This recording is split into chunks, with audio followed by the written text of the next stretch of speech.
important than anything else, and that is where SLM shines. So that is why, like, we need to build resource efficient NLP solutions.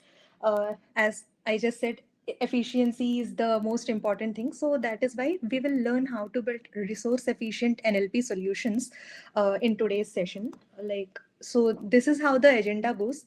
First, we will see the challenges of large language models, and like why large LLMs are declining or they might decline, and where is it being used, like in what scenarios we are to use LLMs and what scenarios we are to use SLMs. All the benefits of SLMs we will discuss. um, Hello, yeah, I'm audible, right? Yep. Yeah, okay, sorry, I just got a disturbance over here. Okay. Okay, so let's continue. So we will also discuss benefits of these smaller counterparts of LLMs, and then also we will discuss the key optimization techniques of SLMs, like how to optimize them further to achieve the goal of resource efficient. And then we will also cover some practical considerations for scaling the LLMs and deploying, like building efficient NLP solutions. And yeah, by the end of the session, we will have better understanding on how to build a resource efficient NLP solution or NLP applications. Um, yeah, so let's get started. So, as we just discussed, why SLMs are more important, because they offer faster inference and lower memory consumption, also the cost savings. So, all these are the benefits of the SLMs that we will see in detail. But first, let's see the challenges of LLMs or the large language models. So, the first challenge over here, it is computational cost. Like, if we see these large language models, like they have billions and billions of parameters, and to train and deploy all and to run these large language models, so they require a very high amount of resources, very high amount of energy, right? So because of this, like the model size, the number of parameters are also very high. So this actually impacts the computational cost, and because of the high resources, the computational cost here, it is also very high. And this also leads to energy consumption. Expenses are also very much higher for maintaining and like everything. And the second point is memory footprint and latency issues, in continuation with the first point. As the LLMs have like billions of parameters, right? Or billions of layers, we can say. So for storing them, for like maintaining them, we need so much of memory. So these LLMs are memory intensive, and that is why, like, we have performance bottlenecks and all here. And also the real time, like if we come to real time applications and all, so uh, because of the high memory and high parameters, right? So there is a latency, or we can say there is a delay in inference. So this actually affects the real time applications where speed is very crucial. For example, if we have real time chat bots, real time voice assistants and all, so in such scenarios where speed is very very critical, it makes it difficult to deploy these LLMs in those cases. So that is another bottleneck. And the environmental impact, obviously, like because it requires so many resources, it consumes so much of energy. So just imagine, like, training and deploying a single LLM, it consumes the same energy as used by hundreds of homes an year. So like you can just imagine, we are running so many LLMs in so many applications and all, so you can just imagine how much energy it is consuming and how much environmental impact it is causing, right? And also the next thing is accessibility and democratization of AI.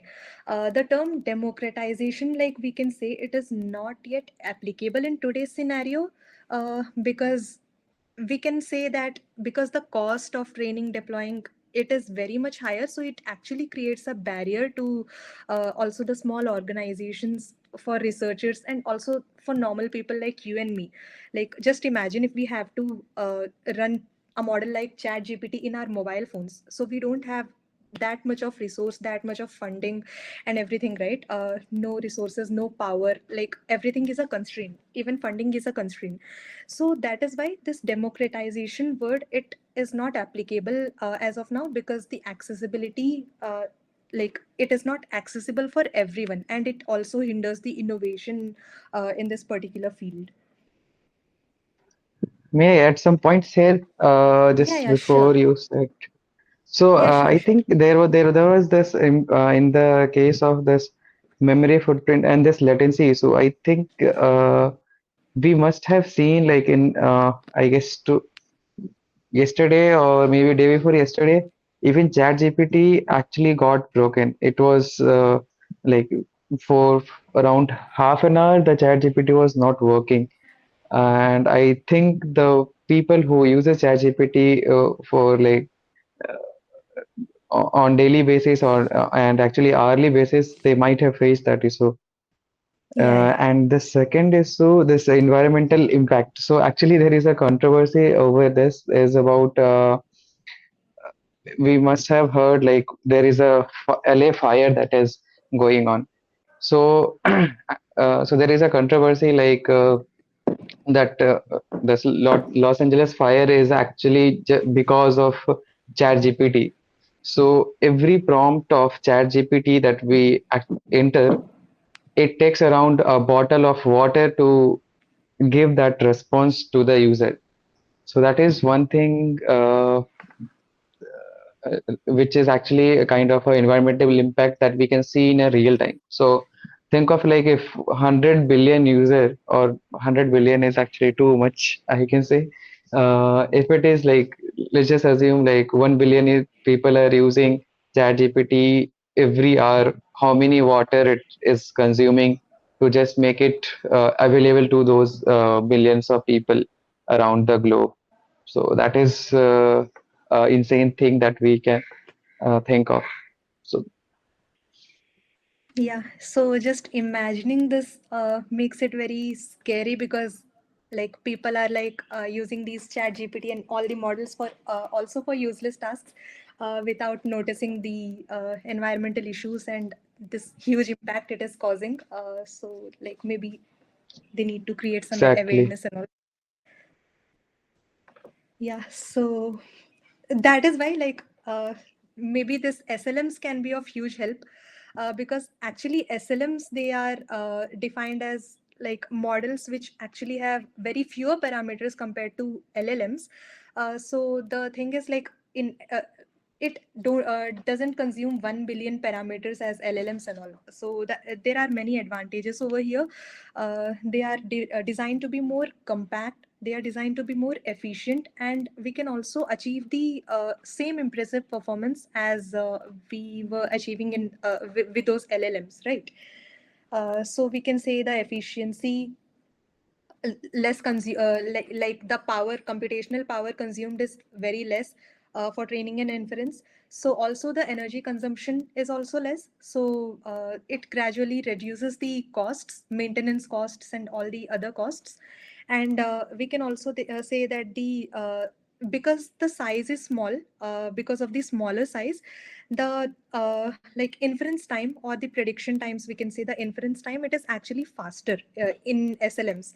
So this makes them highly suitable for real time applications, like because there is no so much of lag and there is no so much of delay. So this can be like used better for all the real time applications like text generations or voice assistants, chatbots and all. So this will be a game changer in such kind of scenarios.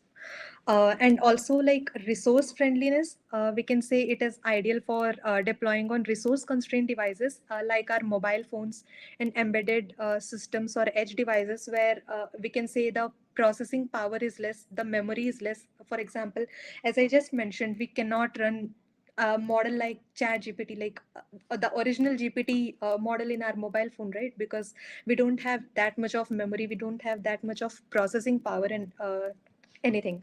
So like basically SLMs are designed for compact devices also, for resource friendliness, and thus we can say it is actually accessible for everyone, for normal users like you and me, for even smaller organizations, or even we can say it can be useful in like it can be useful in growing and achieving like innovation in countries where technology is very less, like the development and technology are not very much accessible.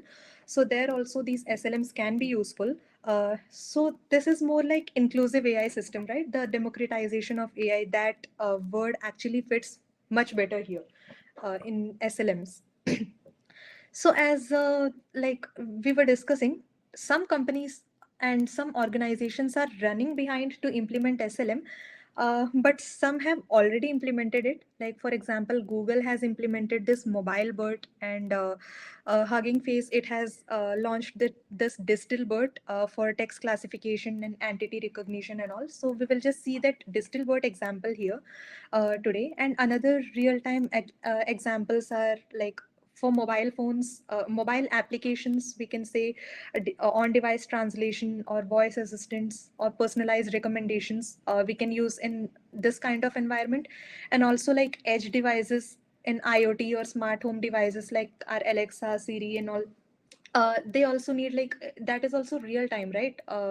The prompts like that we ask, and that the like the translations and the solutions that they generate. So all these require uh, there has to be very like the latency has to be less, the speed has to be very high. So that is why it is also very much beneficial in this case, and also in resource constrained environments like low power devices and all. So like this is just a generic comparison which was like based on some research and all by Hugging Face, that Distilbert, the model from Hugging Face that Hugging Face launched, Distilbert, it is like the SLM version of BERT that was a pre-existing LLM model. So Distilbert is actually 40% smaller than BERT. It is 60% faster than BERT and nearly as accurate. Like just focus on the word nearly as accurate, because the accuracy might not be like top notch in SLMs, but it actually gets the work done. So in real world applications where this kind of efficiency and this kind of speed is required, this technology is a game changer, and that is why we call SLMs as the future of Gen AI. So you might have like a small understanding of it now. Just for a visual representation of visual understanding, you might think of your LLMs, like you might actually compare LLMs as your high-end sports car, and you can compare SLM with your compact and efficient small cars. Like these sports cars and everything, like they are super massive, super powerful, but actually they are also super resource hungry, right? But the SLMs, like your efficient cars, your compact cars, they are easier to run, they also get the work done. They are not super resource hungry, but they actually gets the work done, right? Efficient performance. So that is just a basic like visual comparison example. um, so like that is enough for all the theory and talking. Let's see some hands-on, like a general comparison I want to show you before we move into the proper hands-on on efficient like all the optimization techniques and all. I just want to show you guys a generic comparison. Just let me if this zoom size or the font is okay for the presenting. Yeah, yeah. Okay. Yeah, so just let's start with a quick comparison between these two models. The first model is BERT, that is an LLM, and the second model I'm using is DistillBERT from Hugging Face, which is an SLM. So both we are using both to classify the sentiment of a text. Sentiment of a text in the sense we are giving a text like this product is amazing. I will highly recommend it. So this is a positive text, right? So this will predict the sentiment of the text, like it is positive or if it is negative, like that kind of classification. So here we will see like how it is differing in the speed and size. So this is a small model like Distilbert base uncased. From where I'm taking this model, in resources I have included it in Hugging Face. Like we can see in the documentation. This is the model, Distilbert base uncased. This is the model that I am using now. So I am passing that model to this pipeline. What this pipeline does is it automatically does all the processing, like all the tokenization, all the vectors, vector calculation, and word embedding calculation. Everything it will do on its own, like behind the pipeline, it will be done. So we don't have to like text in all the vectors and everything here. So just the inference, like I have just loaded this classifier and the inference I am doing. So I am just taking this time to measure the inference time, like how much time it is taking for the inference. And how fast this model is running. Just to measure it, I am just trying it out. And from this classifier, I'm passing the text and getting the result. So we can see the label is positive because this is a positive sentence, and the confidence score is 19, like 0.999. We can say 99% accurate. And the time taken by Distilbert for inference of this text is 0.0074 seconds. And that the same thing when we are taking BERT based model, that is an LLM, the time taken is 0.0119. Like you can see how much, nearly half of the time, like it is reducing in Distilbert, right? SLM is consuming half, literally half the time. And also if we see, I have used this torch CUDA library to measure the GPU, like how much memory is allocated for each model here. So we can see BERT based model, it is consuming like uh, 1.6 GB around, and this is taking like 1200 MB, we can say 1.2 GB uh, approx. So the GPU or the memory consumed is also less in this SLM, we can say. So with this example, we have already seen that like uh, the time consumed is less, the memory consumed is less, also the prediction, it is as much as accurate, and if I change the text, if I just put it like this product is not amazing, I just have to run it again. So we can see that the label is negative and the confidence score has reduced to 91%. We can say it is showing negative because like this is a negative sentence. The sentiment of this sentence is negative. So that is it. This was just a small comparison between both the models. We will get into the original hands-on later. Like as we have just seen, the SLMs are actually more optimized than the LLMs because it consume less time and less memory and everything, right?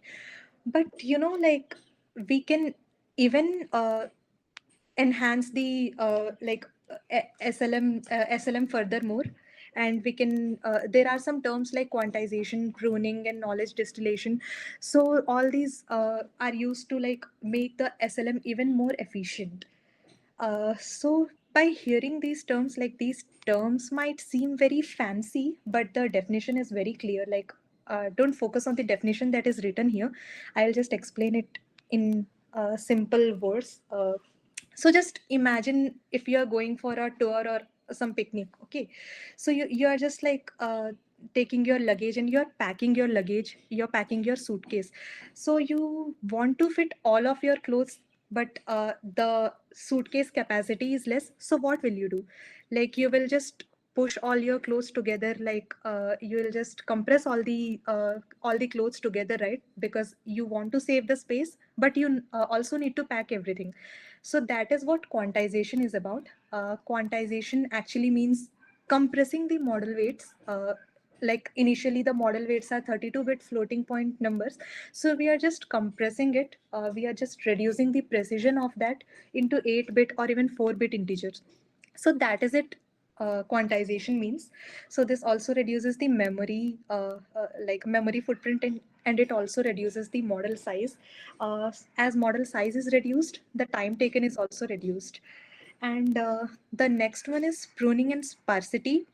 It is uh, we can take the same backpacking example. So it is like removing the unnecessary items to save the space, like whatever is not, you're not going to use very frequently, or whatever, uh, which is less important to you, you are just removing that. So pruning and sparsity, it is same like identifying and removing all the less important weights or connections from the text, from the model, and making it more efficient. And then the third method is knowledge distillation. It actually means transferring the knowledge from a large model to a small model. It is also called student model learns to mimic the behavior of teacher model. Like it just mimics whatever the teacher model does. The same thing is mimicked, and the student model does the same thing. So it is just like transferring your half of your luggage to smaller suitcase. The same thing. So these are the three techniques, but due to time constraints and all, we will just see quantization for model compression as of now. Um, yeah, so here's how quantization is applied to the same Distilbert model. So as we have just seen the Distilbert model, right? So let's take the same Distilbert model, but here we are also like importing some other libraries like quantized dynamic and all. So what it is, we will just see. So yeah, this is the same Distilbert model that we have just seen right now, and the time taken to run for inference and the confidence score of the same text that we have just seen. The product is amazing, the same text. So this is just for comparison. So here we are doing the quantization. So as I just mentioned, what was quantization? Like it was just for compressing, right? So here we are taking this auto model for sequence classification. It is actually a Hugging Face library only.